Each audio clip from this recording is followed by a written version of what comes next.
Secondary Data Research in Digital Age, Chapter 8, Business Research Methods.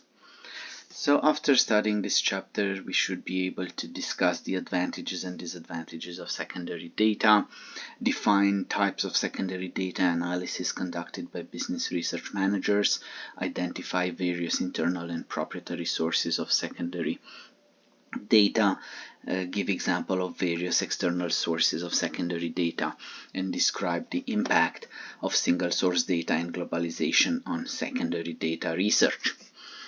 So the opening vignette is about business facts on a grand scale. So a key problem that faces any business research manager is the need to constantly capture relevant data about customers, competitor, and/or market characteristics.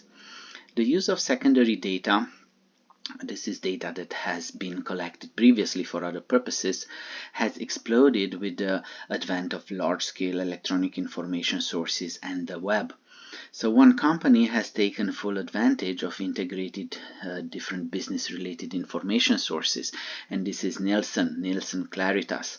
So prior to its merger with Nielsen Company, Claritas, in Latin means brightness, had over 4 years history of collecting and integrated business-related data from different sources. So this is a business facts hold great promise as a secondary data source for existing companies, and data and employee counts within the business facts system represents over 13 million businesses. So Claritas has some products. So first is Prism, which provides market segmentation information based upon customer behavior and geographic location. The second is Consumer Point, a target marketing analysis solution for different industry spaces. And the last one, the one that I was talking about, Business Facts, which provides accurate business data for market support and strategic planning. So since business information can become quickly obsolete, Nielsen Claritas spends millions of dollars each year to verify business information on a quarterly basis. So the advantages of knowing both characteristic and location of major customer groups or potential competitors is very useful. And using a sophisticated statistical modeling approach, Nielsen Claritas can link your customer to your existing and proposed location in such a fashion that the information is as timely and applicable as possible.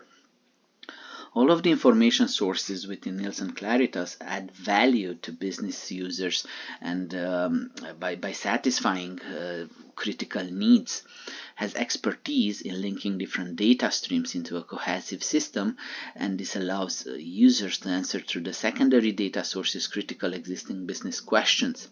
And another one, the information systems are geographically based so that businesses can query data to a common point of the globe. So this integration and utilization of secondary data sources by Nielsen Claritas had put business research on the map, both literally and figuratively. Now, business researchers are always working under time and budget constraints, so they are wise to ask if the data needed to examine the research questions already exist. If so, the analysis can proceed quickly, efficiently, and at minimum cost. Therefore, research projects should begin with secondary data, which are gathered and recorded by someone else prior to and for purposes other than the current project. Secondary data usually are already assembled, and they require no access to respondents or to subjects. Advantages and disadvantages. Some advantages. The primary advantage of secondary data is the availability. Obtaining secondary data is almost as faster and less expensive than acquiring primary data. And this is particularly true when researchers use electronic retrieval to access data stored digitally. Collecting secondary data is instantaneous and free. So consider the money and time saved by researchers who obtain updated population estimates for some cities since the last census. Instead of doing field work, researcher could acquire estimates from a firm dealing in demographic information or from sources such as Nielsen Clarity or other ones. Secondary data are essential in instances when data simply cannot be obtained using primary data collection procedures. Disadvantages. And disadvantage of secondary data is that they were not designed to meet the researcher's specific needs. So researchers must ask how pertinent the data are to their particular project. And then you need to see, even if the secondary information is available, it can be inadequate. So while it's wonderful to be able to access secondary data quickly and cheaply, a researcher needs to be careful that it accurately addresses the research issue. Secondary data often do not adequately satisfy the research needs because of variation in definition of terms, the use of different units of measures, or inadequate information to verify the data's validity, and data that are maybe too old. The population of interest must be described in comparable terms, and researchers frequently encounter secondary data that report on a population of interest that is similar but not directly comparable to their population of interest. Units of measure may cause problems if they do not conform exactly to a researcher's need as well. When secondary data are reported in a format that does not exactly meet the researcher's need, data conversion may be necessary. And data conversion or data transformation is the process of changing the original form of data to a format more suitable for achieving a stated research objectives. Maybe in pound, and you need in kilograms, or you have it in dollars and you need them in euros, and you just need to convert all these ones. Another disadvantage of secondary data is that the user has no control over the validity. Although timely and pertinent secondary data may fit the researcher's requirement, the data could be inaccurate. The research method used to collect the data may have somehow introduced bias to the data. So good researchers avoid data with a high likelihood of bias or for which the overall accuracy cannot be determined as well.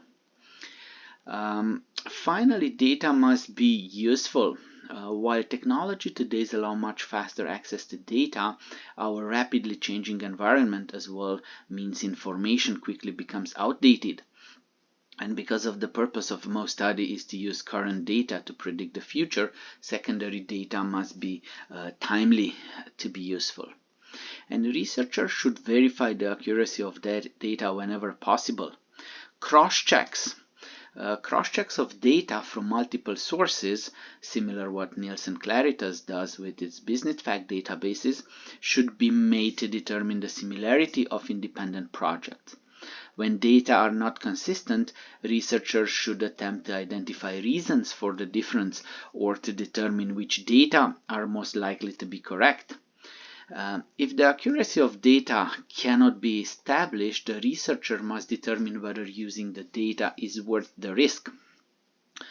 And here we have a series of questions that should be asked to evaluate secondary data before they are used. And the first ones, you see applicability to the current project, and the second one, accuracy of the data. Is using the data worth the risk, yes or no? And at the beginning, applicability of the data that we have. Now, typical objective for secondary data research design. It would be impossible to identify all the purposes of research using secondary data.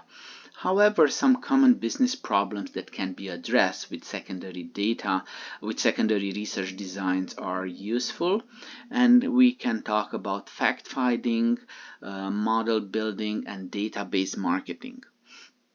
The first one, fact-finding, is the simplest form of secondary data research is fact-finding. Identification of consumer behavior for a product category. A typical objective for a secondary research study might be to uncover all available information about consumption pattern for a particular product category or to identify demographic trends that affect the industry. Trend analysis. Businesses researchers are challenged to constantly watch for trends in the marketplace and in the environment. Market tracking is the observation and analysis of trends in industry volume and brand share over time. Scanner research services and other organizations provide facts about sales volume and to support their work. Environmental scanning. In many instances, the purpose of fact-finding is simply to study the environment to identify trends. Environmental scanning entails information gathering and fact-finding designed to detect indication of environmental changes in their initial stages of the development. The Internet can be used for environmental scanning. However, there are other means such as periodic reviews of contemporary publications and reports. Push technology is an internet information technology that automatically delivers content to the researcher's or manager's desktop. Push technology uses electronic smart agents, custom software that filters, sorts, prioritizes, and stores information for later viewing. So these services frees the researchers from doing the searching. And the true value of push technology is that the researcher who is scanning the environment can specify the kinds of news and information he or she wants and have it delivered to his or her computer quickly and view it at leisure. Does it matter?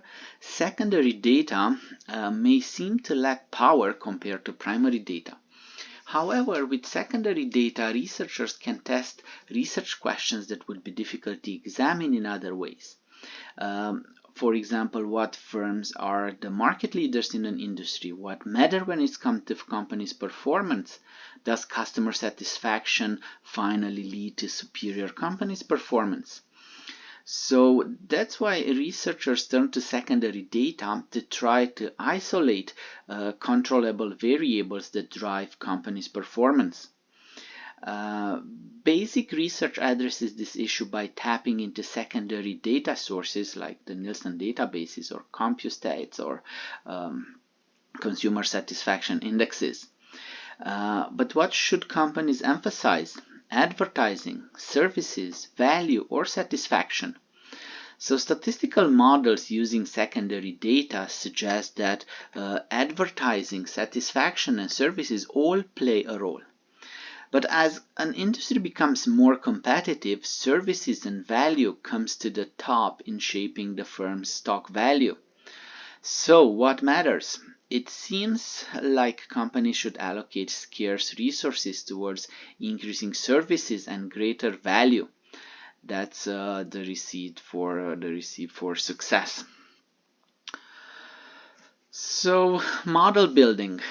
The second general objective for secondary research, model building, is more complicated than simple fact-finding. Model building involves specifying relationship between two or more variables, perhaps extending to the development of descriptive or predictive equations, a technique that is used by Nielsen Claritas to add value to their secondary data. Models need to include complicated mathematical facts. So the decision makers often prefer simple models that everyone can readily understand over complex models that are difficult to comprehend. Estimating market potential for geographic areas. Business researchers often estimate their company's market potential using secondary data, and in many cases exact figures may be published by a trade association or another source. However, when the desired information is unavailable, the researcher may estimate market potential by transforming secondary data from two or more sources. Forecasting the sales. Sales forecasting is the process of predicting sales total over a specific time period. and accurate sales forecasts, especially for products in mature, stable markets, frequently come from secondary data research that identify trends and extrapolate past performance into the future. Business research often uses internal company sales records to project data. A rudimentary model would multiply past sales volume by an expected growth rate, and the researchers might investigate a secondary source and find that industry sales normally grow, by about 10 or 15% per year, and then multiplying the company sales volume by 10 or 15% will give a basic sales forecast. And analysis of trade area and sites. Managers routinely examine trade areas and use site analysis techniques to select the best location for retail or wholesale operation. Secondary data research helps managers make this site selection decision, and some organizations, especially franchisors, have developed special computer software based on analytical models to select sites for retail outlets. And then the researchers must obtain the appropriate secondary data for analysis with the computer software. The index of retail saturations, and this is what we have here, offers one way to investigate retail sites and to describe the relationship between retail demand and supply. It's easy to calculate once the appropriate secondary data is available. And here we see some relevant secondary data for shoe store sales in a 5-mile radius surrounding, I think it's a Florida shopping center. So this type of data can be purchased from vendors or market information.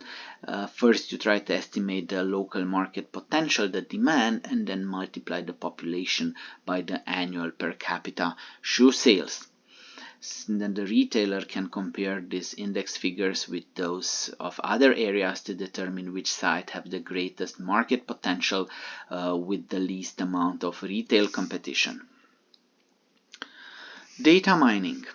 Large corporations' decision support system often contain millions or even hundreds of millions of records of data. And these complex data volumes are too large to be understood by managers. Suppose a company collects data on customer purchases and each customer makes 5 transactions in a month or 60 per year. That would be, if you have 50 million customers and decades of data, it's easy to see how records count quickly grow beyond the comfort zone of most of the humans. 2 points about data volume are important to keep in mind.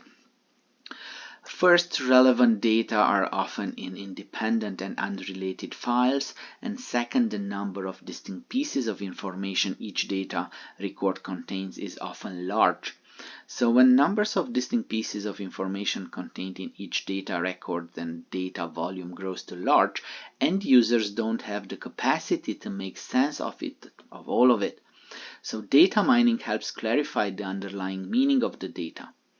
So the term data mining refers to the use of powerful computers to dig through volumes of data to discover patterns about organizations, customers, and products. And neural networks are a form of artificial intelligence in which computers are programmed to mimic the way the human brains process information. Mining data from blogs. One way to find out what people are thinking these days is to read what they are posting on their blogs. But with tens of millions of blogs available on the internet, there is no way to read them all. So one solution is data mining software designed for the blogosphere. So a company, Umbria Communication, based in Colorado, offers a program called BuzzReport, which searches 13 million blogs looking for messages related to particular products and trends. And marketers can buy the service to find out what people are saying about their new product, or they can explore unmet needs in areas they might consider serving. So not only does BuzzReport identify relevant blogs, but as well has a language processor that can identify positive and negative messages and analyze word choices and spellings to estimate the writer's age range and sex. Most Umbria clients are large makers of consumer products, including Sprint and Electronic Arts and other big companies. They use BuzzReport to learn that teenage users of cell phones are particularly worried about using more than their allotted minutes, fearing that parents would take the extra amount from their allowance. So such knowledge is useful for developing new services or new service plans and marketing messages. Market-based analysis is a form of data mining that analyzes anonymous point-of-sales transactions databases to identify coinciding purchases or relationship between products purchased and other retail information. Customer discovery is a data mining application that similarly involves mining data to look for patterns that can increase the value of customers.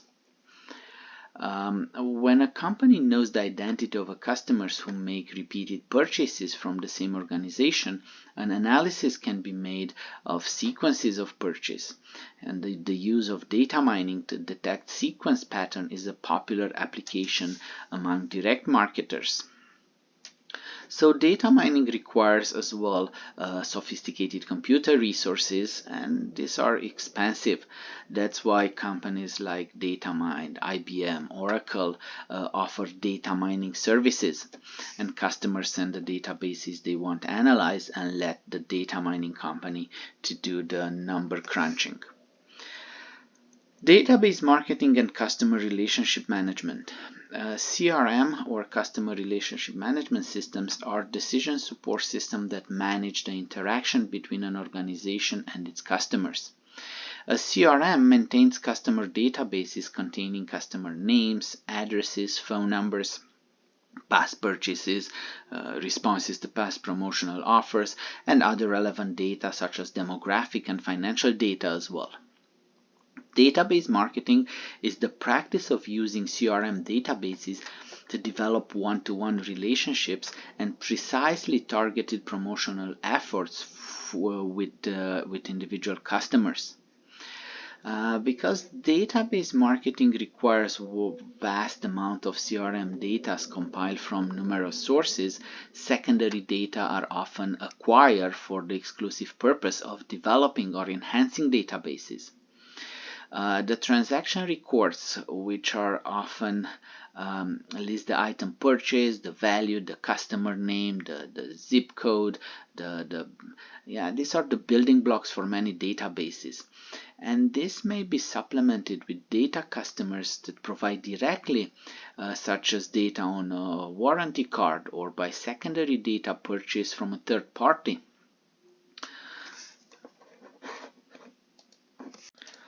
Sources of internal secondary data.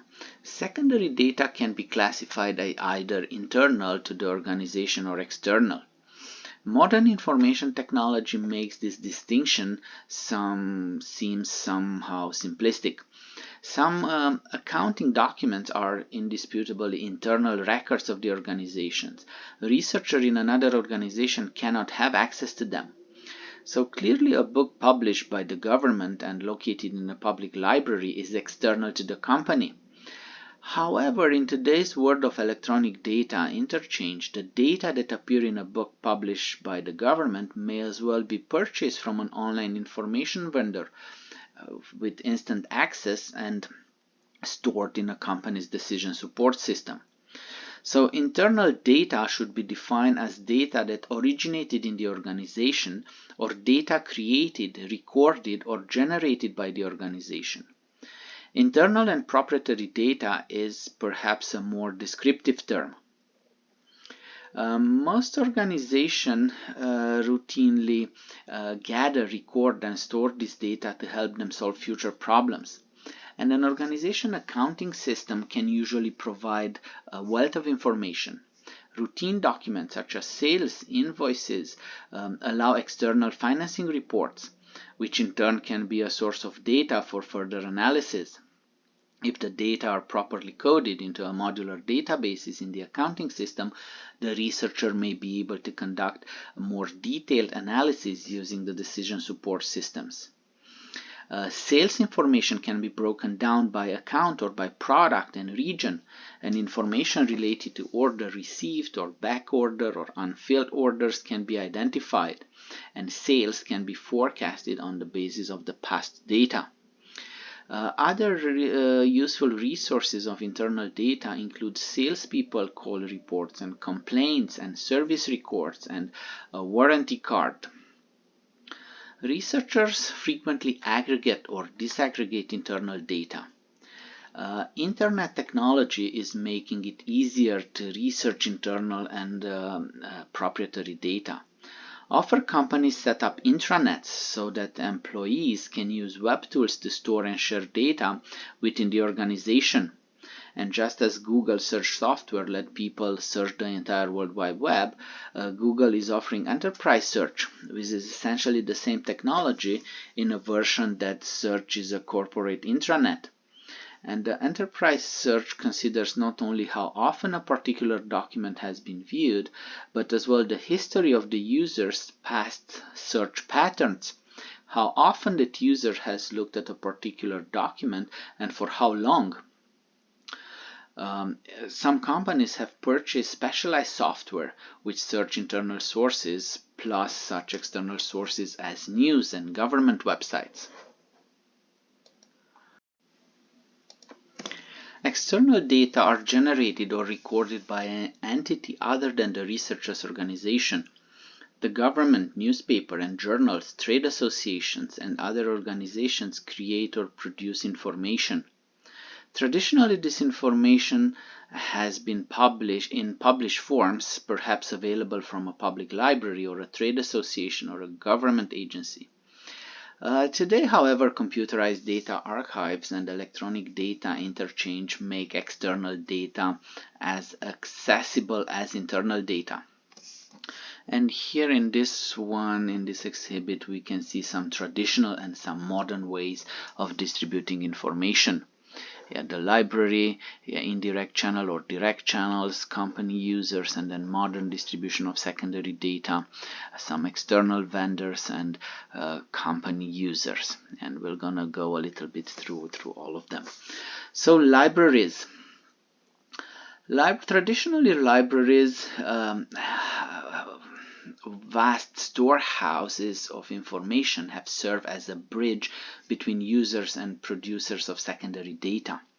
The library staff deals directly with the creator of information, such as the government, or the intermediate distributors of information, such as abstracting and indexing services. The user need only locate the appropriate secondary data on the library shelves.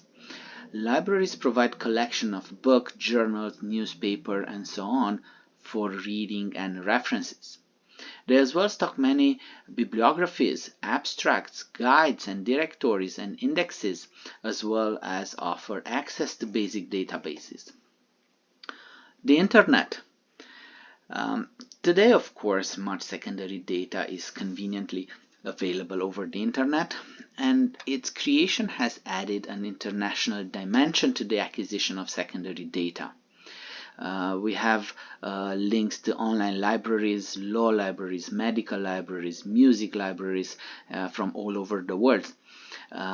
Desk features as well. We have links to calendars, to dictionaries, to encyclopedias, to maps, and other sources typically found at a traditional library reference desk. Vendors. The information age offers many channels besides libraries through which to access data. Many external producers make secondary data available directly from the organizations that produce the data or through intermediaries, which are often called vendors. Producers. Classifying external secondary data by the nature of the producer of information has 5 basic sources, the one that we can see on this slide. Books and periodicals. Some researchers consider books and periodicals found in a library to be the quintessential secondary data source. And the researchers who find books on a topic of interest obviously is off to a good start. Professional journals, journals of marketing, journals of management, journals of marketing science or of a business research, they have amazing content. And as well, commercial business periodicals such as the Wall Street Journal and Fortune and the Business Week contain a lot of useful material. Government sources. Government agencies produce data prolifically. Most of the data published by the federal government can be counted on for accuracy and quality of investigation. Most students are familiar with census of the population. Each country they have it, which provide a wealth of data. Media sources. Information on a broad range of subjects is available from broadcast to print media. CNN, Financial News, and Business Week are valuable sources for information on the economy and many industries. Media frequently commission research studies about various aspects of our lives, such as financial affairs, and make reports or surveys findings available to potential advertisers free of charge. Data are plentiful because the media like to show that their vehicles are viewed or heard by advertisers' target market, and these types of data should be evaluated carefully. However, because often they cover only limited aspects of a topic, but nevertheless they can be quite valuable for research and they are generally available free of charge. Trade association resources. Trade associations like the Food Marketing Institute or the Petroleum Institute serve the information needs of a particular industry, and trade associations collect data on a number of topics of a specific interest of a company, especially data on market size and market trends. And associations member, they have source of information that a particular specific to a specific industry question. Commercial sources. Numerous firms specialize in selling or publishing information, and many organizations offer information in published format or internet databases. And these companies provide sampling of the diverse data that are available. Market share data. A number of syndicated services supply either wholesale or retail sales volume data based on product movement. Some companies collect market share data using universal product codes or optical scanning in retail store checkouts. This is even Walmart, they operate its own in-store scanner system called Retail Link, and the key suppliers can have online access to relevant data free of charge. And these market share reporters are produced each year and made available for sale and provide market share data for most industries. Many primary data investigations use scanner data to measure the results of experimental manipulations, such as altering advertising copies. Second one, demographic and census updates.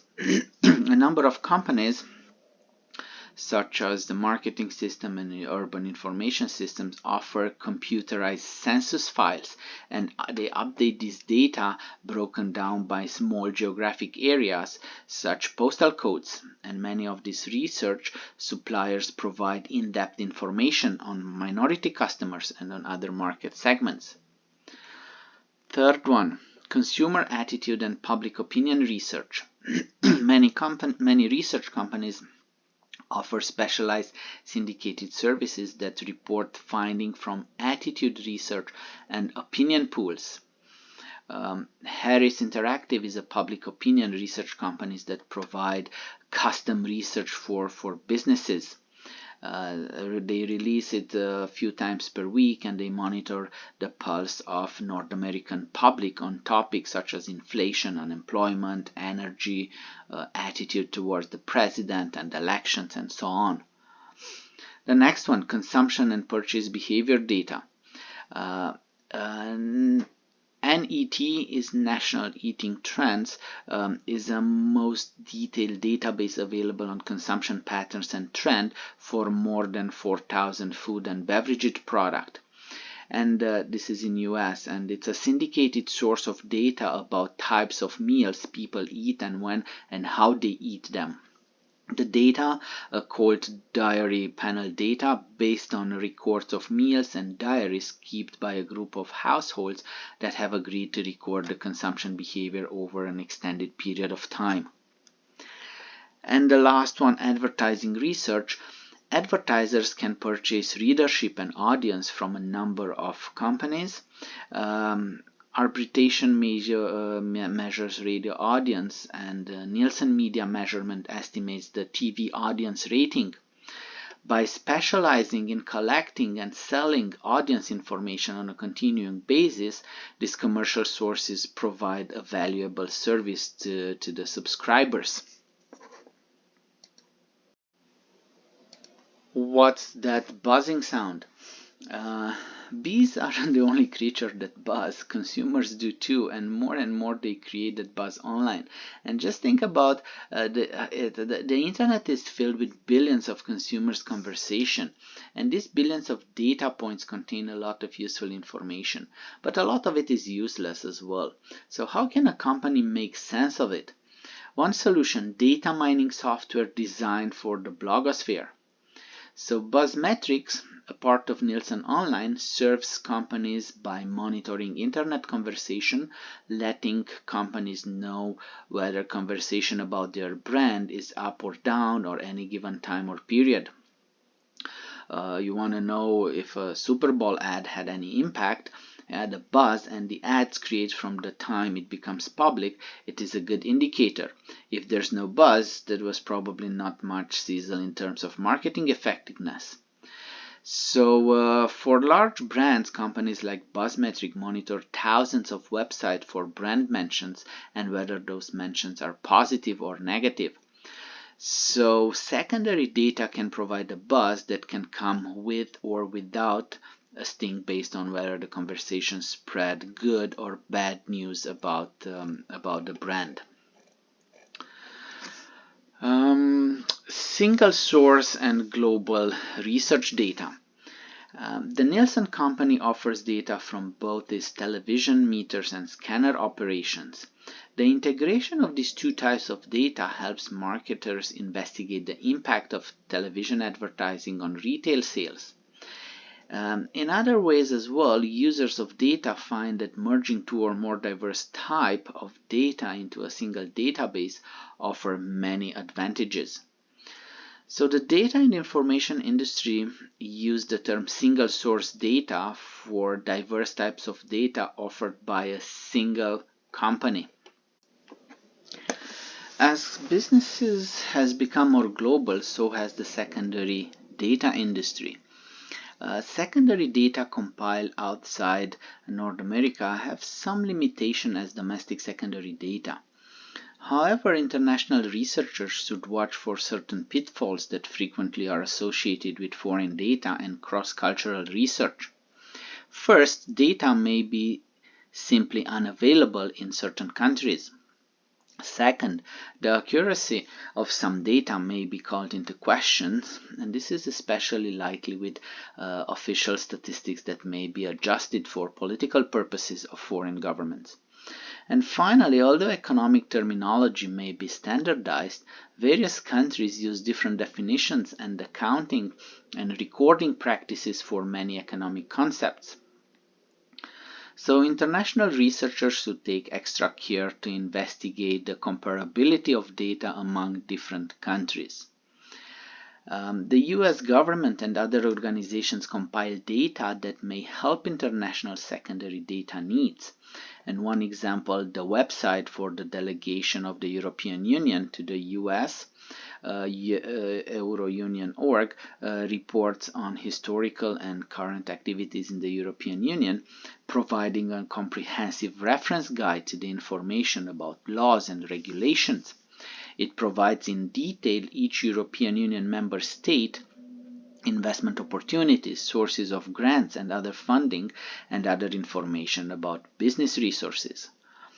The US government offered a wealth of database about foreign countries. The CIA World Factbook and the National Trade Data Bank are especially useful, and both can be accessed using the internet. NTDB, the US government most comprehensive source of world trade data, illustrate what is available. Topics in this NTDB includes export opportunities by industry, by country, by product, foreign companies, importers looking for specific products, how to market guides, demographics, political and socio-economic conditions of hundreds of countries. And the last slide around the world of data. With the internet we can quickly go around the world and find data. Many countries have websites that summarize basic characteristics with data tables, and here are just a few of the many websites that make finding data about different parts of the world easier. From US, from South Africa, from Australia, from Japan, UK, France, Norway, and the United Nations. Thank you so much. Thank you.